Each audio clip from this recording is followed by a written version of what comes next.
Hi students, நீங்கள் நம்ம கிளாஸில் என்ன பார்க்க போகிறோம்னா எக்ஸசைஸ் 3.3ல தேர்ட் சம் கொஸ்டின் பாருங்கள். Find the GCD of each pair of following polynomials அப்படின்னு சொல்லிட்டு கீழே வந்து ரெண்டு சப்டிவிஷன் கொடுத்துருக்காங்க. ஒவ்வொன்றிலையும் ரெண்டு பாலினாமியல் ஈக்குவேஷன் கொடுத்துருக்காங்க. இப்போ ஃபஸ்ட்டு சப்டிவிஷன் கவனிச்சிங்கன்னா ரெண்டு பாலினாமியல் ஈக்குவேஷன் கொடுத்துருக்காங்க.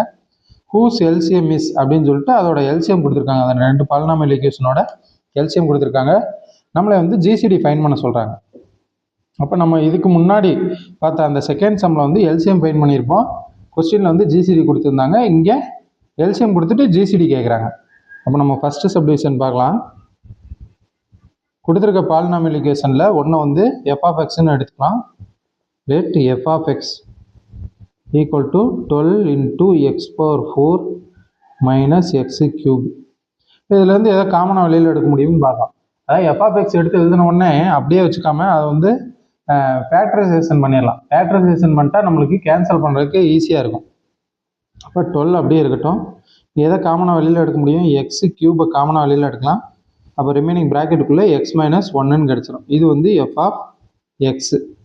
Okay, next G of X வந்து என்னென்னு எடுத்துக்கிறோம்னா G of X equal to 8 into X power 4 minus 3x cube plus 2x ஸ்கொயர்னு கொடுத்துருக்காங்க. இதிலேருந்து எதை காமனாக வெளியில் எடுக்கலாம்னா 8 அப்படியே இருக்குது. எக்ஸ் ஸ்கொயரை காமனாக வெளியில் எடுக்கலாம். எடுத்துட்டோம்னா ரிமைனிங் உள்ள என்ன வரும்? X square minus 3x plus 2 அப்படின்னு வந்துடும். நெக்ஸ்ட் ஸ்டெப்பில் இந்த X square minus 3x plus 2 இதுக்கு வந்து நம்ம டி ஃபேக்டர் போடலாம். டி ஃபேக்டர் போட்டோம்னா இங்கே 2 இருக்குது. எக்ஸ் ஸ்கொயரோட கோஎஃபிஷியன்ட் 1. அப்போ 2 இன்ட்டு 1 2. இதுதான் வந்து என்னது? Product of roots. அடுத்து சம் ஆஃப் த ரூட்ஸ் வந்து எக்ஸோட கோஎஃபிஷியன்ட் என்ன இருக்குது? -3. அப்போ ரெண்டு நம்பரை மல்டிபிள் பண்ணால் 2 வரணும், ஆட் பண்ணால் -3 வரணும். அப்போ 1 2 சார் 2, ரெண்டுக்குமே மைனஸ் கொடுத்துட்டா கீழே -3 கிடச்சிரும். அப்போ இங்கே ஒரு எக்ஸு, இங்கே ஒரு எக்ஸ். ஃபேக்டர் என்ன கிடைக்குது? X minus 1 into X minus 2ன்னு கிடைக்குது. அப்போ நெக்ஸ்ட் ஸ்டெப்பில் 8x ஸ்கொயர் அப்படியே இருக்கட்டும். இந்த இதை ஃபேக்டரைசேஷன் பண்ணி நம்ம என்ன எழுதிட்டோம்? எக்ஸ் மைனஸ் 1 எக்ஸ் மைனஸ் 2ன்னு எழுதிக்கலாம். இது வந்து ஜி ஆஃப் எக்ஸ். நெக்ஸ்ட் ஸ்டெப்பில் நம்மளுக்கு வந்து நல்லாவே தெரியும். இப்போ ரெண்டு பாலினாமியல் ஈக்குவேஷனை மல்டிபிள் பண்ணால் கிடைக்கிற ஆன்சரும் அதோட எல்சிஎம் அண்ட் ஜிசிடியை மல்டிபிள் பண்ணால் கிடைக்கிற ஆன்சரும் சேம். அந்த கண்டிஷனை வந்து நம்ம எழுத போகிறோம். இந்த கண்டிஷன் என்ன? F of X into G of X equal to LCM into GCD. அப்போ இங்கே கொஸ்டினில் வந்து நம்மளுக்கு ஜிசிடி தான் ஃபைன் பண்ண சொல்கிறாங்க. அப்போ ஜிசிடியை மட்டும் வச்சுக்கிட்டு இந்த எல்சிஎம் ஈக்குவல் தான் இங்கிட்டு வந்தால் டிவிஷனில் வந்துடுமா? அப்போ நெக்ஸ்ட் ஸ்டெப்பில் GCD equal to F of X into G of X divided by LCM அப்படின்னு போட்டுக்கலாம். அப்போ எஃப் ஆஃப் எக்ஸ் வந்து நம்மளுக்கு என்னென்னு இங்கே ஃபைன் பண்ணி வச்சுருக்கோம்? 12x cube into X minus 1 into G of X என்னன்னு ஃபைன் பண்ணி வச்சுருக்கோம்? 8x square into X minus 1 into X minus 2 divided by இங்கே வந்து எல்சிஎம் என்ன கொடுத்துருக்காங்க? 24x cube into X minus 1 X minus 2 அப்படின்னு சொல்லி கொஸ்டின்லேயே கொடுத்துருக்காங்க எல்சிஎம் வேல்யூ. அப்போ இதுக்கு அடுத்த ஸ்டெப்பில் நம்ம என்ன பண்ணுறோம்னா இது எல்லாத்தையும் கேன்சல் பண்ணுறோம். இந்த எக்ஸ் மைனஸ் 1க்கு எக்ஸ் மைனஸ் 1 கேன்சல் ஆயிரும், எக்ஸ் மைனஸ் 2க்கு எக்ஸ் மைனஸ் 2 கேன்சல் ஆயிரும். அடுத்து இங்கே 1 12 சார் 12, 2 12 சார் 24, 1 2 சார் 2, 4 2 சார் 8. எக்ஸ் கியூபுக்கு எக்ஸ் கியூப் கேன்சல் ஆயிரும். அப்போ கீழே வந்து டினாமினேட்டர் ஃபுல்லாக கேன்சல் ஆயிடுச்சு. அப்போ மேலே என்ன இருக்குது? நம்மளுக்கு ரிமைனிங் இருக்கக்கூடிய டேர்ம் வந்து 4x square into X minus 1. இது மட்டும்தான் ரிமைனிங் இருக்குது கேன்சல் ஆகாமல். அப்போ இதுதான் இதோட வேல்யூ? GCD value. அப்போ கொஸ்டினில் வந்து அவங்க ரெண்டு பாலினாமியல் ஈக்குவேஷன் கொடுத்துட்டாங்க. அந்த பாலினாமியல் ஈக்குவேஷனோட எல்சிஎம் வேல்யூவும் கொடுத்துட்டாங்க, ஜிசிடி வேல்யூ கேட்டாங்க. அப்போ நம்மளுக்கு கண்டிஷன் தெரியும், f of X into G of X equal to LCM into GCD. அந்த கண்டிஷனை யூஸ் பண்ணி ஜிசிடி வேல்யூ நம்ம ஃபைன் பண்ணியாச்சு. Okay, next second subdivision.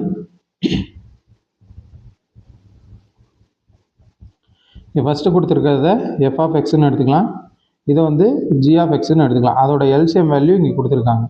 அப்போ நமக்கு ஃபஸ்ட்டு கொடுத்துருக்கிறதெல்லாம் எடுத்து எழுதிடலாம். Let f of x equal to x cube plus y cube. அடுத்து g of x equal to x power 4 plus x square y square plus y power 4. LCM வந்து என்ன கொடுத்துருக்காங்க, x cube plus y cube into x square plus xy plus y square கொடுத்துருக்காங்க. இப்போ நம்ம போன சப்டிவிஷனில் பார்த்த மாதிரி இந்த f of x g of x எல்லாம் வந்து ஃபேக்டர்ஸ் டைப்பில் பிரித்து எழுத தேவையில்லை. ஏன்னா இங்கே வந்து x cube plus y cube இருக்குது. அதே மாதிரி இங்கே எல்சிஎம் வந்து x cube plus y cube இருக்குது. அதனால் நம்ம அப்படியே வச்சுக்கிட்டாலே டேரெக்டாக கேன்சல் ஆக வாய்ப்பு இருக்குது. இதை நம்ம ஒரு ப்ரீ பிளான் பண்ணி அப்படியே வச்சுக்கணும். இந்த இடத்துல x cube plus y cube expand பண்ணி எழுதி கண்டுபிடிக்கணும்னு அவசியம் இல்லை, அப்படியே வச்சு சால்வ் பண்ணலாம். அப்போ நெக்ஸ்ட் ஸ்டெப்பில் நம்மளுக்கு கண்டிஷன் தெரியும். என்னது, f of x into g of x. இதை மல்டிபிள் பண்ணால் கிடைக்கிற வேல்யூ எல்சிஎம் இன்ட்டு ஜிசிடிக்கு ஈக்குவல். அப்போ நம்மளுக்கு ஜிசிடி மட்டும்தான் வேணும். அப்போ இந்த எல்சிஎம் இங்கிட்டு வந்துச்சுன்னா டிவிஷனில் வந்துடுமா. அப்போ நெக்ஸ்ட் ஸ்டெப்பில் என்ன எழுதிக்கலாம், GCD equal to F of X into G of X divided by LCM அப்படின்னு எழுதிக்கலாம். அப்போ அடுத்த ஸ்டெப்பில் GCD equal to F of X வந்து என்னது, X cube plus Y cube into G of X வந்து என்னது, X power 4 plus X square Y square plus Y power 4 divided by LCM value x cube plus y cube into x square plus xy plus y square. இந்த இடத்துல நம்மளுக்கு டைரெக்டாகவே எது cancel ஆகுது, இந்த x cube plus y cube x cube plus y cube cancel ஆகுது. இந்த காரணத்தினால தான் நம்ம f of x வந்து எக்ஸ்பாண்ட் பண்ணாமல் அப்படியே வச்சுருந்தோம். ஓகே, நெக்ஸ்ட் ஸ்டெப்பில் x power 4 plus x square y square plus y power 4 divided by x square plus xy plus y square கிடச்சிருக்கு. இப்போ இதை வந்து நம்ம என்ன பண்ண போகிறோம்னா நார்மல் டிவிஷன் மெத்தடில் போட்டு நம்மளுக்கு என்ன கோஎஃபிஷியன்ட் கிடைக்குதோ கோஷியன்ட் கிடைக்குதோ அதுதான் வந்து என்னது நம்மளுக்கு தேவையான ஜிசிடி வேல்யூ. அப்போ இங்கே நெக்ஸ்ட் ஸ்டெப்பில் பாருங்கள், நம்ம நார்மல் டிவிஷன் மெத்தடை அப்ளை பண்ண போகிறோம். நார்மல் டிவிஷன் மெத்தட் வந்து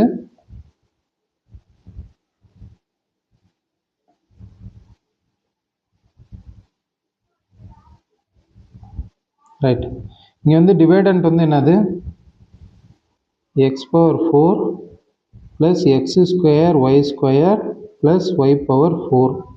டிவைசர் வந்து x square plus xy plus Y square. First நம்ம எப்பயுமே என்ன பார்ப்போம், உள்ளே இருக்க ஃபஸ்ட்டு டேர்ம் வெளியில் இருக்க ஃபஸ்ட்டு டேர்ம். அப்போ எக்ஸ் ஸ்கொயரோட எதை மல்டிபிள் பண்ணால் உள்ளே இருக்க இந்த ஃபஸ்ட்டு டேர்ம் கிடைக்கும் அப்படின்னு பார்க்கணும். அப்போ எக்ஸ் ஸ்கொயர், இப்போ இங்கே என்ன வந்துடும், எக்ஸ் ஸ்கொயர் வந்துடும். இப்போ அடுத்த ஸ்டெப்பில் என்ன பண்ணோம்னா எக்ஸ் ஸ்கொயர் எடுத்துகிட்டு இந்த ஒவ்வொரு டேர்மோடையும் மல்டிபிள் பண்ணி உள்ளே போட்டுருணும். ஒவ்வொரு டேர்மோடையும் மல்டிபிள் பண்ணி உள்ளே போட்டால் என்ன வரும் பாருங்கள், X square into x square X power 4. அடுத்து எக்ஸ் ஸ்கொயர் இன்ட்டு எக்ஸ்ஒய் என்ன வந்துடும் நம்மளுக்கு, எக்ஸ் கியூபு ஒய். அடுத்து ப்ளஸ் எக்ஸ் ஸ்கொயர் ஒய் ஸ்கொயர்னு வந்துடும். நெக்ஸ்ட் ஸ்டெப்பில் நம்ம நார்மல் டிவிஷன் மெத்தடில் என்ன பண்ணுவோம், மேலேருந்து கீழே இருக்க சப்ராக்ட் பண்ணால் இங்கே சைன் சேஞ்ச் ஆயிடும். இங்கே மைனஸ், இங்கே மைனஸ், இங்கே மைனஸ் வந்துடும். இப்போ நல்லா கவனிங்க, எது எது கேன்சல் ஆகுதுன்னு பாருங்கள். எக்ஸ் பவர் 4 மேலே, இங்கே கீழே மைனஸ் எக்ஸ் பவர் 4. அப்போ இது கேன்சல் ஆகி 0 ஆயிரும். ஆக்சுவலாக வந்து நீங்கள் சம்முக்குள்ளே இந்த மாதிரி ஸ்ட்ரைக் அவுட்லாம் பண்ண தேவையில்லை, அது கேன்சல் ஆகி 0 ஆகுதுன்னு உங்களுக்கே தெரிஞ்சால் போதும். அடுத்து இங்கே மேலே ப்ளஸ் எக்ஸ் ஸ்கொயர் ஒய், இங்கே minus X square Y square. இந்த ரெண்டு டேர்மும் கேன்சல் ஆயிரும். அப்போ ரிமைனிங் என்ன இருக்குது அதை மட்டும் கீழே எழுதிக்கலாம். ரிமைனிங் வந்து இங்கே மைனஸ் எக்ஸ் கியூப் ஒய் இருக்குது, இங்கே மேலே இந்த ஒய் பவர் 4 இருக்குது. அப்போ ப்ளஸ் ஒய் பவர் 4. நெக்ஸ்ட் ஸ்டெப்பில் நம்ம இதை ரிப்பீட் பண்ணுறோம். உள்ளே இருக்க ஃபஸ்ட்டு டேர்ம் வெளியில் இருக்க ஃபஸ்ட் டேர்ம் கவனிக்கிறோம். இங்கே என்ன இருக்குது, மைனஸ் எக்ஸ் கியூப் ஒய். வெளியில் வந்து என்ன டேர்ம் இருக்குது, எக்ஸ் ஸ்கொயர் இருக்குது. இப்போ இங்கே நான் என்ன போடணும்னு நம்மளுக்கு தெரியலன்னா நம்ம நீட்டாக என்ன பண்ணலாம்னா உள்ளே இருக்க ஃபஸ்ட் டேர்ம் எடுத்து எழுதிக்கிட்டு டிவைடட் பை வெளியில் இருக்க ஃபஸ்ட் டேர்ம் எக்ஸ் ஸ்கொயரா. அப்போ இந்த எக்ஸ் ஸ்கொயர் இங்கே 3 டைம் எக்ஸ் இருக்குது. அப்போ வந்து 2 டைம் கேன்சல் ஆகி ரிமைனிங் ஒரு டைம் மட்டும் வரும். அப்போ இங்கே மேலே என்ன தான் எழுதணும், மைனஸ் எக்ஸ்ஒய் தான் வரும். அதாவது டேரெக்டாக எக்ஸ் ஸ்கொயர்லேருந்து எதை மல்டிபிள் பண்ணால் உள்ளே இருக்கிறது வேணும் அப்படின்னு நம்மளுக்கு தெரியலன்னா நம்ம இந்த மெத்தடை ஃபாலோ பண்ணிக்கலாம். உள்ளே இருக்க ஃபர்ஸ்ட் டேர்ம் டிவைடட் பை வெளியில் இருக்க ஃபர்ஸ்ட் டேர்ம். அப்போ நம்ம எதால் மல்டிபிள் பண்ணணும்? Minus xy. இந்த இடத்துல என்ன போட்டுக்கலாம்? Minus xy. அப்போ மைனஸ் ஒய் எக்ஸ்ஒய் எடுத்து எல்லா டைமையும் மல்டிபிள் பண்ணால் நம்மளுக்கு இங்கே என்ன கிடச்சிரும்னா first minus xy into x square minus x cube y, அடுத்து minus xy into plus xy minus X square Y square, அடுத்து minus xy into Y square நம்மளுக்கு மைனஸ் எக்ஸ் ஒய் கியூப் அப்படின்னு வந்துடும். நெக்ஸ்ட் ஸ்டெப்பில் மேலே வந்து கீழே இருக்க சப்ராக்ட் பண்ணால் இங்கே சைன் சேஞ்ச் ஆகிடும். இங்கே ப்ளஸ்ஸு, இங்கே ப்ளஸ்ஸு, இங்கே ப்ளஸ்ன்னு வந்துடும். ஓகே, அடுத்து இந்த எக்ஸ் கியூப் ஒய் இந்த டைம் ஃபுல்லாக கேன்சல் ஆகிடும். இங்கே வேறு எதுவும் கேன்சல் ஆகிற மாதிரி இல்லை. அப்போ ரிமைனிங் இருக்கிறதெல்லாம் அப்படியே எழுதிடலாம். இங்கே என்ன இருக்குது? Plus X square Y square இருக்கா?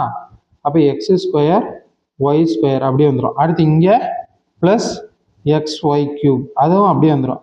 இது இல்லாமல் ரிமைனிங் மேலே வந்து இந்த ஒய் பவர் 4 இருக்குது, அது இங்கே கீழே அப்படியே வந்துடும் ப்ளஸ் ஒய் பவர் 4. இப்போ நெக்ஸ்ட் ஸ்டெப்பில் அதே மாதிரி தான் உள்ளே இருக்க ஃபஸ்ட்டு டேர்மையும் வெளியில் இருக்க ஃபஸ்ட்டு டேர்மையும் கவனிக்கணும்.